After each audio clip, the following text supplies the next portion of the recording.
La première période du protocole de Kyoto prendra fin en 2012.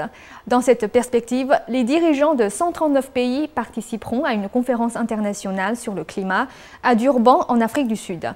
La Chine, premier émetteur de carbone, semble ne pas avoir accompli de grands progrès en la matière. Mardi dernier, Jos Delbeke, le directeur général de Climate Action, a annoncé que l'Union européenne ne s'attendait pas à de gros changements lors de la prochaine conférence sur le climat, prévue en Afrique du Sud le mois prochain. Jos Delbeke a participé à 2 jours de rencontres en Chine, en amont de cette conférence.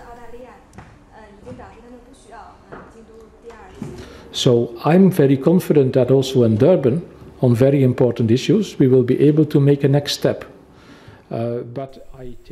Je suis très confiant sur le fait que nous pourrons avancer sur des sujets importants lors de la conférence de Durban.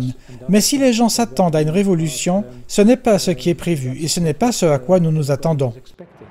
La Chine est en désaccord avec l'Union européenne qui souhaite que les compagnies aériennes paient pour leurs émissions de carbone. Jos Delbeke n'a pas réussi à résoudre cette question lors de sa visite. Depuis près de 20 ans, les Nations Unies organisent des conférences sur le changement climatique, mais aucun accord officiel n'a jamais été trouvé. Les 2 plus gros émetteurs de carbone, les États-Unis et la Chine, n'ont jusqu'à présent jamais signé d'accord sur une limitation volontaire des émissions. Ces émissions ont atteint un record en 2010, en grande partie dû à l'économie chinoise reposant sur le charbon. On s'attend à peu de progrès de la Chine en termes d'améliorations écologiques lors de la conférence de Durban.